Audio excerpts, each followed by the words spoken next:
હવે કૃષ્ણ ભગવાને કહ્યું સારું તારે આપણે પરીક્ષા કરીએ ચાલો. હવે શંકર ભગવાને કે ચાલો પરીક્ષા કરીએ. તો સરસ મજાના 18-20 વર્ષનું પાર્વતીએ રૂપ લીધું અને શંકર ભગવાને સરસ 60-65 વર્ષનું રૂપ લીધું, વૃદ્ધ. હવે આ બે જણા આયા અહીંયા. એ વખત કાશીમાં ખુલ્લી ગટરો જોઈ છે ને, અને પછી ગોમ બહાર નીકળે ને ત્યાં તો પછી થોડી પહોળાઈ વધી હોય, થોડો રંગ પણ કાળો થયો હોય, થોડો કાદવય હોય. હવે શંકર ભગવાન અને પાર્વતી બે જણા આ ખુલ્લી ગટરના કિનારે કિનારે ચાલે છે. શંકર ભગવાનને 60-65 વર્ષ થયેલો એટલે એ તો ધીમે ધીમે ચાલે. પાર્વતી બહુ સુંદર. હવે માતાજીને પોતાને રૂપ લેવું હોય તો એ તો હારામાં હારું રૂપ લઈ શકે. દરજી એનું પેન્ટ તો સારું જ સીવે ને. એટલે સરસ મજાનું પાર્વતી માતાએ રૂપ લીધેલું. શંકર ભગવાનના માર્ગદર્શન પ્રમાણે બધું ચાલે. આ બે જણા ચાલતા હતા. હવે એવામાં શંકર ભગવાનનો પગ લપસ્યો અને પડ્યા ગટરમાં. ગટરમાં કેવી ગંદકી હોય એ તો આપણને ખબર છે, એનું કોઈ વર્ણન હોય નહીં. હવે ગટરમાં પડ્યા, પાછા બહાર ના નીકળી શકે, ઉંમર થઈ ગયેલી. અને પેલી ગંદકી કાદવ ચડવા જાય લપસી પડે. ખબર છે ને કલણ એટલે ખબર છે તમને. કલણમાં જેમ માણસ મહેનત કરે ને મોય ખૂબે જાય. શંકર ભગવાન નીકળી ના શકે. પાર્વતી માતા બૂમો પાડે, અરે ભાઈ મારા પતિદેવ અંદર પડી ગયા છે, કોઈ બચાવો કોઈ બચાવો. એટલે પાર્વતીને જોઈને તો કંઈક દોડ્યા, અરે હાલ કાઢીએ છીએ બહાર. પણ પેલા પાર્વતી માતાએ કીધું કે ભાઈ સાહેબ મારા પતિ છે ને એ બહુ જ ભક્ત છે, મહાન ભક્ત છે, અને સતત ઓમ નમઃ શિવાયનો જપ કરવા વાળા છે. અને તમે જો એક પણ પાપ ના કર્યું હોય તો જ અડકજો હો, નકર બળીને ભસ્મ થઈ જશો. એમ કે કાલે જ કાગળ લખ્યો છો કે મજામાં છીએ. આપણા જોખમ લેવું નથી. એટલે બધા હેડતા થઈ ગયા. શંકર ભગવાન ઈશારાથી પાર્વતીને કહે છે, જો તું કહેતી હતી ને આ બધા ભક્તો અને આપણે વૈકુંઠ ખાલી કરો, આ કેટલા ભક્તો છે. એવામાં શંકર ભગવાને કીધું ના તું વાટ જો.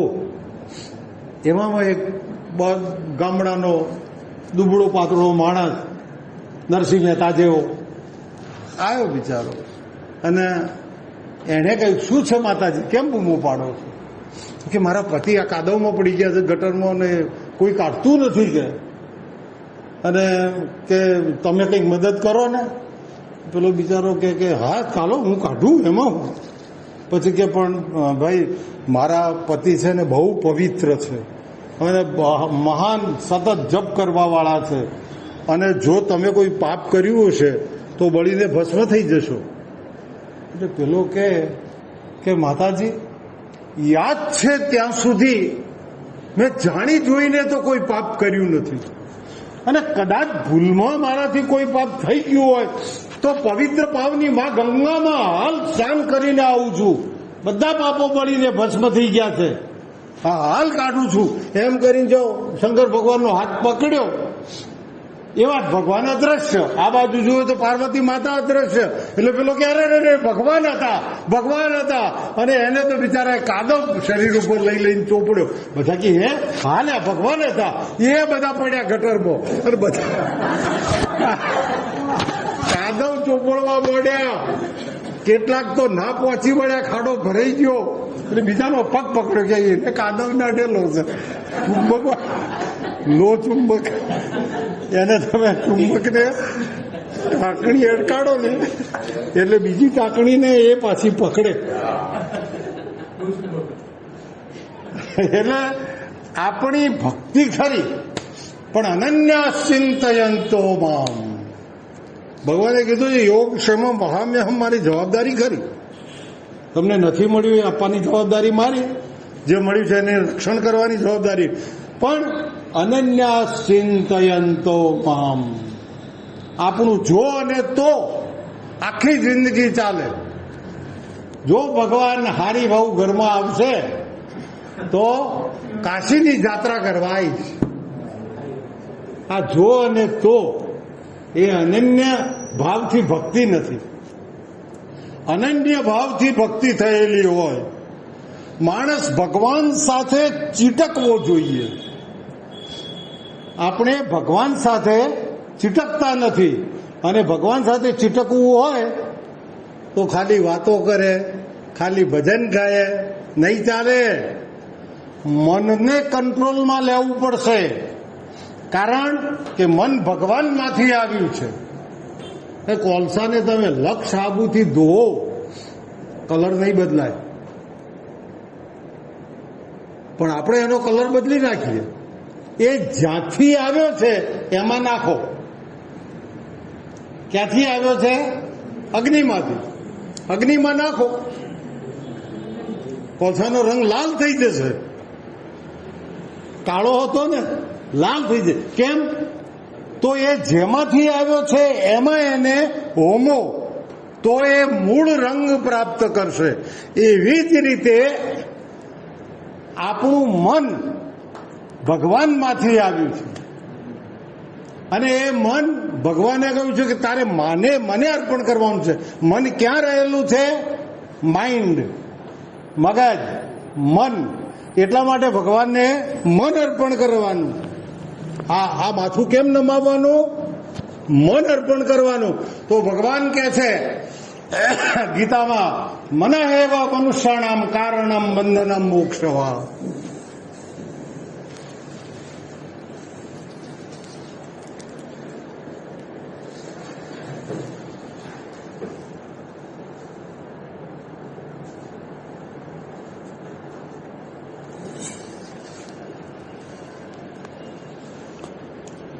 તમને એમ થાય કે શું આપણને મુક્તિ મળે ખરી? કેટલાય પાપો કર્યા હોય આપણે જ જાણતા હોઈએ, કોઈને બીજાને ખબર ના હોય. એટલે અંદર મન ડંખે કે આપણને મુક્તિ મળે ખરી? આપણા પાપ કર્મો, સત્યનારાયણ ગોયંકા કહે છે કે હજારો હિમાલય જેટલા પાપ કર્મોનો ઢગલો છે. આ બધા પાપો બળીને ભસ્મ થાય તો મુક્તિ મળે. ભગવાને ગીતામાં એમ કહ્યું, બહુનામ જન્મનામ અંતે જ્ઞાનવાન મામ પ્રપદ્યંતે મનહેવ મનુષ્યાણામ કારણમ બંધનમ મોક્ષવા. મન જ કારણભૂત છે તમને મોક્ષ આપવો કે તમને બંધનમાં રાખવા. જો તમે આ વિચાર કરશો કે અનેક પાપો મેં કરેલા છે, મને મુક્તિ મળવી અશક્ય છે, તો તમારા મને આ વિચાર કર્યો તો એ વિચાર ભગવાન માન્ય કરશે. ભગવાન છે ને, ચિત્રગુપ્ત આપણે કહીએ ને, ચિત્રગુપ્ત, એનું કારણ શું? ચિત્રગુપ્ત નામ રાખવાનું. આપણું ગુપ્ત ચિત્ર જે જાણે એ ચિત્રગુપ્ત. ચિત્રગુપ્તના ચોપડામાં આપણું ગુપ્ત ચિત્ર બધું એક એને ખબર હોય. એમ પરમાત્મા છે એ. એટલા માટે તો ભગવાન કહે છે ગીતાના 15મા અધ્યાયમાં કે સર્વસ્ય ચાહમ હૃદય સન્નિવિષ્ટો, હું તારા હૃદયમાં રહેલો છું. કર તું જે કરવું હોય, મને બધી ખબર છે. તો ભગવાન કહે છે કે તોય હું તને તારો ઉદ્ધાર કરી. સર્વધર્માન પરિત્યજ્ય મામેકમ શરણમ વ્રજ. અર્જુનને કૃષ્ણ ભગવાને છેલ્લે આમ કહ્યું, સર્વધર્માન પરિત્યજ્ય મામેકમ શરણમ વ્રજ અહમ ત્વામ સર્વ પાપેભ્યો મોક્ષયામી. એટલે તને બધા જ પાપોમાંથી હું મુક્તિ અપાવું. હવે તમને આવો વિચાર આવે છે કે આપણે આવું થાય તો મેળ પડી જાય. આપણા બધા પાપોનો જે ઢગલો છે એને બાળીને ભસ્મ કરવો હોય તો છે આપણી ભાઈ ઉપાય, ગીતાએ આપેલો છે. અને એક ક્ષણમાં બધા પાપોનો બળીને ભસ્મ થઈ. અને આપણે તરત પાછા દેહ છોડી શકીએ તો મુક્તિ મળે. ભલે લાખો કરોડો હિમાલય જેટલા પાપ કર્મો થયેલા હોય, એ રીતે બતાવું. તો આપણે અત્યારે તો ગુજરાતી ભણીએ છીએ. તમારામાંથી કોઈ જો સંસ્કૃત ભણ્યા હોય તો ખબર હશે કે સંસ્કૃતમાં કર્મણી વાક્ય રચના હોય છે. કર્મણી વાક્ય રચના એટલે શું કે જેમ હનુમાનજી સીતાજીની શોધ કરીને આવ્યા ત્યારે રામને એમણે કહ્યું, દ્રષ્ટવા સીતા મયા અસી. દ્રષ્ટવા પહેલો શબ્દ બોલ્યા, દ્રષ્ટવા.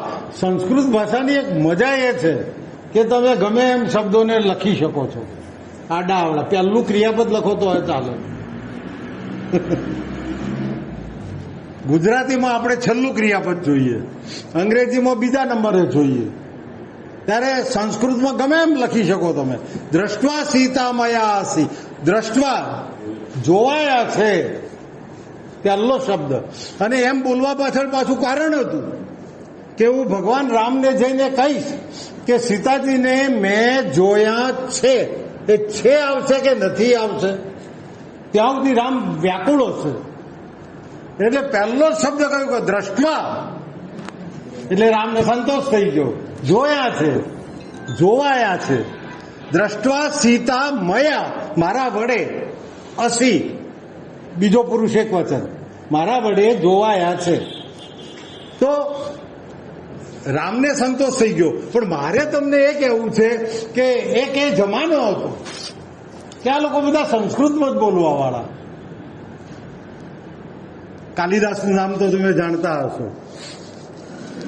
કાલિદાસ એક વખતે ભોજરાજાથી થોડા દુઃખી થયા અને કાલિદાસ નીકળી ગયા. હવે કાલિદાસ ફરતા ફરતા ફરતા કોઈ ગામમાં આવ્યા. આપણે તો આપણા છોકરાઓને હવે તો સ્કૂલોમાંથી કેટલીક સ્કૂલો તો સંસ્કૃત જ નથી. અમારા જાસકામાં એસએસસીમાં સંસ્કૃત નથી. શું કરીએ? એટલે સંસ્કૃત આપણી પાસેથી નીકળવા માંડ્યું છે. સંસ્કૃત બહુ મહત્વનો વિષય છે. તો એ વખતે બધા જ લોકો નાનાથી મોટા સુધી સંસ્કૃત જ બોલતા. ખેડૂત હોય તો અભણે સંસ્કૃત જ બોલે. પણ એમાં એક દરેક વાક્ય કર્મણી રચનામાં બોલાતું. કર્મણી વાક્ય એટલે શું? મેં રોટલી ખાધી છે તો એ કર્તરી. મારા વડે રોટલી ખવાઈ છે તો એ કર્મણી. મેં ફલાણા ભાઈને માર્યો છે તો કર્તરી. ફલાણા ભાઈ મારા વડે મરાયા છે તો કર્મણી. હવે ફલાણા ભાઈ મારા વડે મરાયા છે કર્મણી વાક્ય રચના છે. મેં નથી માર્યો, મારા વડે મરાયા છે, હું તો સાધન છું.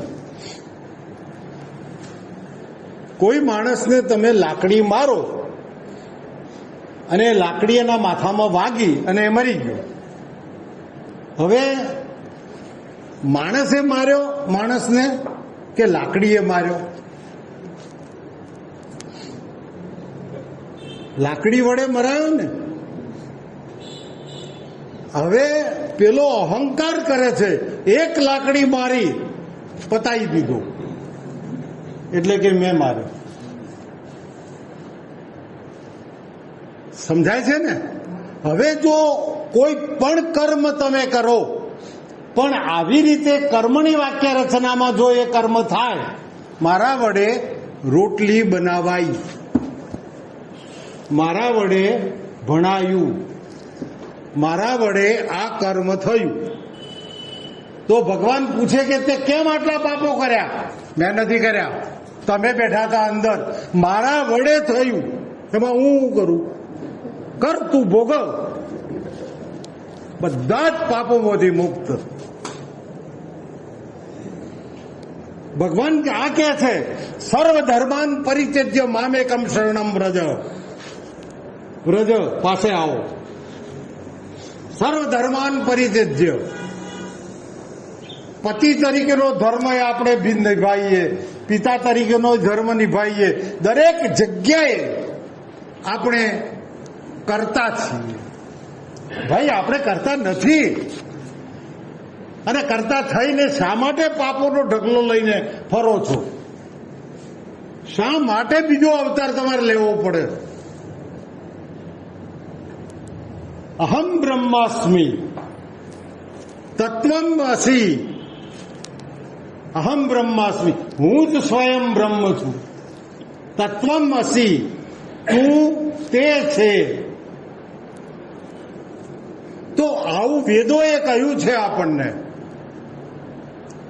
કૃષ્ણ ભગવાન વિશે એક સરસ વાત મારે તમને કરવી છે. તમને અને જો આ સિદ્ધાંત જીવનમાં ઉતારો ને, ધન્ય થઈ જાય. કૃષ્ણ ભગવાનને બે ચાર જીવનમાં એવા પ્રસંગો બન્યા છે કે એનો ઉકેલ આપણે ના આપી શકીએ. એક તો ટચલી આંગળીએ ગોવર્ધન ઉપાડે 7-8 વર્ષનું બાળક, એ શક્ય નથી.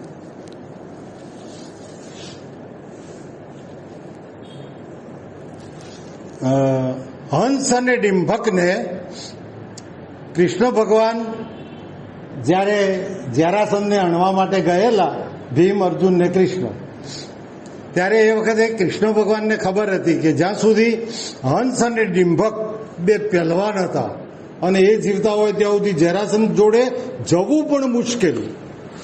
તો કૃષ્ણ ભગવાને શું કર્યું? આ બે જણને, ભીમ અને અર્જુનને લઈને નદી કિનારે ગયા અને જઈ અને એક હંસને માર્યો. અને ભીમે કીધું, તમે આ હંસને કેમ માર્યો? બધી પબ્લિક નદી કિનારે હતી. એ બધા કે કૃષ્ણએ હંસને માર્યો, કૃષ્ણએ હંસને માર્યો.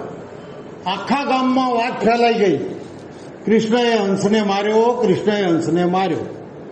હવે કયો હંસ એ કોઈ વાત કરે છે? તો બધાને એમ થયું કે પેલો હંસ અને ડિંભક બે પહેલવાન છે, એ જ હંસને માર્યો હોય. તો હંસ ડિંભકના કાને પણ આ સમાચાર પહોંચી ગયા. કૃષ્ણ ભગવાન ડિંભકને ઘેર ગયા આ બે જણને લઈને. પછી કે તે કોઈ સમાચાર સાંભળ્યા? હવે કે મેં સમાચાર સાંભળ્યા છે કે હંસને તમે માર્યો. તો કે મેં હંસને માર્યો એવા સમાચાર સાંભળીને તું એનો ખાસ મિત્ર હોવા છતાં હજી બેઠો છે અહીંયા? એટલે પેલો દોડતો જઈને પાછો યમુનામાં પડ્યો અને એને પ્રાણ આપી દીધા.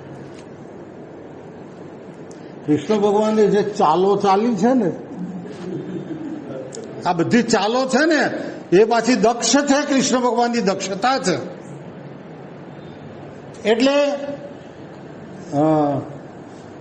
ઓતરાના ગર્ભ ઉપર અશ્વત્થામાએ બ્રહ્માસ્ત્ર ફેંક્યું. આજનો એટમ બોમ્બ, બ્રહ્માસ્ત્ર ફેંક્યું. એટમ બોમ્બ પડે એટલે તમે કદાચ નાગાસાકી, હિરોશીમાનું વર્ણન વાંચ્યું હોય. નવનીતમાં એક વખત મેં વાંચ્યું તો આખી રાત હું ઊંઘ્યો નહોતો.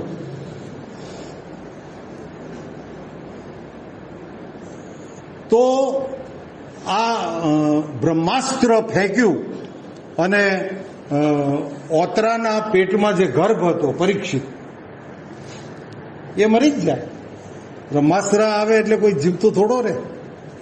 અને એ વખતે કૃષ્ણએ જઈ અને ઓતરાના ગર્ભ ઉપર હાથ મૂકી અને કહ્યું કે જીવનમાં એક પણ વખત હું ખોટું બોલ્યો ના હોઉં તો ઓતરાના ગર્ભમાં રહેલો બાળક સજીવન થાય. એ બાળક સજીવને થાય છે, પરીક્ષિતનો જન્મ થાય છે, પરીક્ષિત રાજાય થાય છે. હવે કૃષ્ણ ભગવાન ખોટું ના બોલ્યા હોય, વિચાર કરો તમે.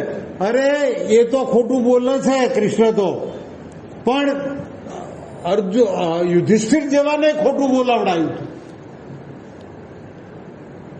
અને પાછા ઓતરાના ગર્ભ ઉપર 2 પ્રતિજ્ઞાઓ એમણે કરી. મશ્કરીમાં પણ કદી જૂઠું બોલ્યો ના હોઉં અને રણ છોડીને કદી ભાગ્યો ના હોઉં. હવે રણ છોડીને ભાગ્યો, નામ જ એનું રણછોડ છે. જ્યારે કાલયવન પાછળ પડેલો અને ભગવાન કૃષ્ણ ગોમંતક ટેકરીઓ ઉપર દોડ્યા હતા અને મુચકુંદ ઋષિ પાસે જઈ અને કાલયવનને હણ્યો મુચકુંદે, તો એ વખતે રણ છોડીને હું ભાગ્યો ના હોઉં. તો આ કેવી રીતે બને? અને કૃષ્ણ બોલે એટલે એમાં ખોટું ના હોય. તો કૃષ્ણએ એનો જવાબ આપ્યો છે કે મેં મારા જીવનમાં મારા માટે કોઈ અપકૃત્ય કર્યું નથી. મેં મારા જીવનમાં મારા માટે કોઈ અપકૃત્ય કર્યું નથી અને જે કંઈ કર્યું છે એ મેં જગત હિતાર્થે કર્યું છે. જગત હિતાર્થે કરેલું કોઈ પણ કર્મ સત્ય છે. જગત હિતાર્થે કામ કરવા માટે નીકળવું પડે, ઘરનું ગોપીચંદ ખોઈને. એટલે ગીતાકારે આપણને આ બધી વાતો સમજાવી છે શબ્દોમાં અને પોતે પોતાના રોલ દરમિયાન ભજવીને બતાવી છે. ડેમોન્સ્ટ્રેશન લેસન આપીને ભગવાને આપણને આ બતાવ્યું છે.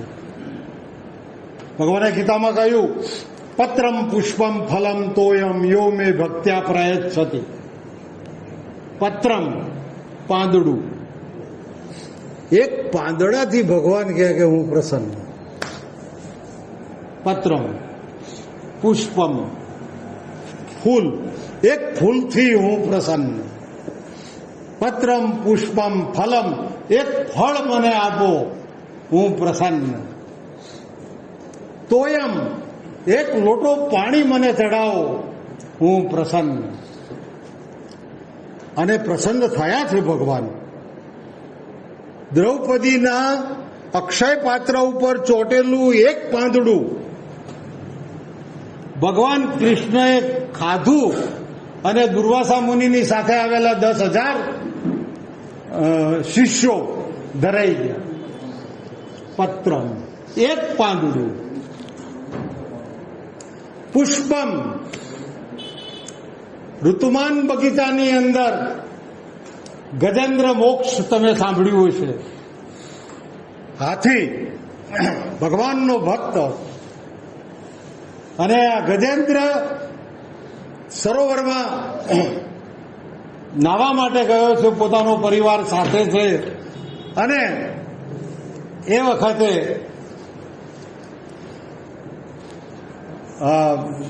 તળાવમાં મગરે પેલાનો પગ પકડ્યો, હાથીનો. તો હાથીએ નારાયણ કરીને જે બૂમ પાડી અને ભગવાન સ્લીપર પહેરવાય રહ્યા નથી,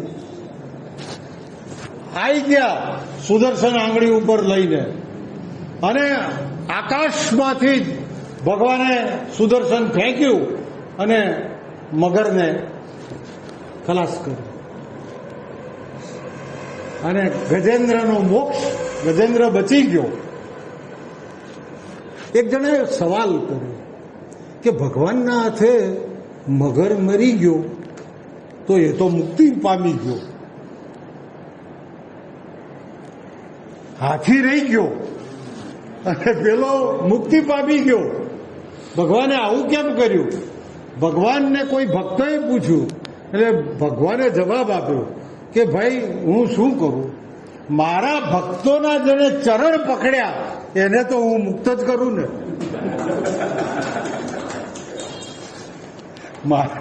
મારા ભક્તોના જેને ચરણ પકડ્યા એને તો હું મુક્ત જ કરું ને. ભગવાન ખરેખર આપણને એમ કલ્પના આવે કે ભગવાનના આખું જે તમે અભ્યાસ કરશો ગીતામાં તો મજા આવશે. પત્રમ પુષ્પમ ફલમ તોયમ, તો ફળ, એક ફળથી ભગવાન રાજી થાય, એક પુષ્પ, એક ફૂલથી ભગવાન રાજી થાય. અને એ વખતે પેલો હાથી હતો ને, એણે એક કમળનું ફૂલ હતું તળાવમાં, આમ ફેંક્યું એટલે ભગવાને તરત જ સુદર્શન ચક્રથી મગરના 2 ટુકડા કરી નાખ્યા. પત્રમ પુષ્પમ ફલમ, શબરીના બોર ખાધા, ફળ. અરે વિદુરની ભાજી ખાધી. અને રંતીદેવ નામનો રાજા, એણે એટલો બધો દયાળુ હતો કે આંગણે આવેલો ભિક્ષુક પહેલા તૃપ્ત થવો જોઈએ, પછી હું ખાઈ. એક વખત એવો આવ્યો કે 47 દિવસના ઉપવાસ થયા, પાણી પણ પીવા ના મળ્યું. છેવટે એક લોટો પાણી ઘરમાં પડ્યું હતું. ઘરના બધા જ સભ્યો આમ ટળવળે છે અને બધા આવે છે. હું લાંબી વાર્તા નહીં કરું, પણ જે આવનારા ભિક્ષુકો છે માગવાવાળા, એ બધા સાધારણ લોકો આવે છે, ગરીબ લોકો આવે છે. અને એ લોકોને આ પોતાનું ભોજન તો આપી દે છે, પણ 47મા દિવસે પાણી પણ જ્યારે આપી દે છે ત્યારે બધા ઘરમાં ટળવળે છે. અને એ વખતે એને એમ થયું કે પ્રભુ, તું આવી કસોટી કરે છે. એ વખતે જે પેલા ભિક્ષુકો હતા એ બધા પ્રગટ થયા, બ્રહ્મા વિષ્ણુ ને મહેશના રૂપે આવેલ. અને તોયમ પાણી જ અર્પણ કર્યું હતું, પણ રંતીદેવનો ઉદ્ધાર કર્યો. પત્રમ પુષ્પમ ફલમ તોયમ. તો આપણને તો એમ થાય કે એવું હોય તો અમે પીપળો પીપ ભગવાનને ચડાવીએ. ઝાડની આખા ઝાડની બધી કેરીઓ ભગવાનને અર્પણ કરીએ. જેમ સમય બદલાય ને એમ સોલ્યુશન બદલાય. એટલા માટે મહાપુરુષોની જોડે બેસવું પડે. મહાપુરુષો આપણને આના સાચા સંદર્ભો આપીને અર્થ સમજાવે કે પત્રમ, તો એક પત્ર તો લખો, એક પોસ્ટકાર્ડ તો લખો ભગવાનને કે તારી મોકલેલી દુનિયામાં ભગવાન હું મજામાં છું. આપણે કદી લખતા નથી, રોજ હોજે બેહીને રોદણા રોતા હોઈએ, ભગવાન થાકી ગયા અમે તો તારી ભક્તિ કરી કરીને, તોય આ દુઃખો દૂર થતા નથી. કોઈએ પત્ર નથી લખ્યો. નરસિંહ મહેતાએ લખ્યો હતો, એના છોકરાના લગ્ન હતા. એ વખતે ભગવાનના દ્વારકા જઈને કંકોત્રી આલ્યા આવ્યો અને એને શું કહ્યું ખબર છે કે ભગવાન, મારા છોકરાના લગ્ન છે અને તારે જવાનું છે, તારે જવાનું છે. હું તો આવું કે ના આવું, મારું કોઈ ઠેકોડું નહીં. હું તો હરિજનવાસમાં જઈને ભજન કરવા બેસી ગયું. તારે જવાનું છે. એક પોસ્ટકાર્ડ તો લખો. ભગવાનને એક પોસ્ટકાર્ડ લખીએ કે પ્રભુ, તારી મોકલેલી દુનિયામાં મારે કંઈ જોઈતું નથી. એટલા માટે તો વિવેકાનંદે કહ્યું, give me 100 Nachiketas and I will change the world. કારણ કે નચિકેતા એવું કહેવા વાળો હતો યમરાજને, મારે કંઈ જોઈતું નથી, તમારે કંઈ જોઈતું હોય તો માગો. એટલે વિવેકાનંદે નચિકેતાની માગણી એટલા માટે કરી કે મને એવા 100 યુવાનો દેશમાંથી જો મળે તો હું આખી દુનિયાની રોનક બદલી નાખું. તો અત્યારે એ કેમ નથી મળતું? તકલીફ છે. તો ભગવાનને એક પત્ર લખીએ કે ભગવાન, તારી મોકલેલી દુનિયામાં હું મજામાં છું. એટલે ભગવાન ખુશ થઈ જાય. પણ આપણે તો મજામાં હોઈએ તો લખીએ ને, તકલીફ આ છે. આપણે મજામાં નથી. સતત આપણી ફરિયાદો ચાલુ છે. લોકો સામે તો ફરિયાદો ચાલુ છે, પણ ભગવાન સામે ફરિયાદો ચાલુ છે. કેટલાક લોકો નહીં કહેતા આવડો મોટો વટ, આવડો ટેટો. ભગવાન, અમારી ફરિયાદ છે કે તમને કોઈ આ પ્રમાણનું ભાન નથી. ભગવાનને પ્રમાણનું ભાન નથી. એના નેચે સૂઈ રહેલો હોય અને ઉપરથી ટેટો પડે. ગઈ વખત મેં કદાચ વાત કરી હતી, ટેટો પડે એટલે ખબર પડે કે જો પેલું કલિંગર હોત તરબૂચ તો સીધો સિદ્ધપુર.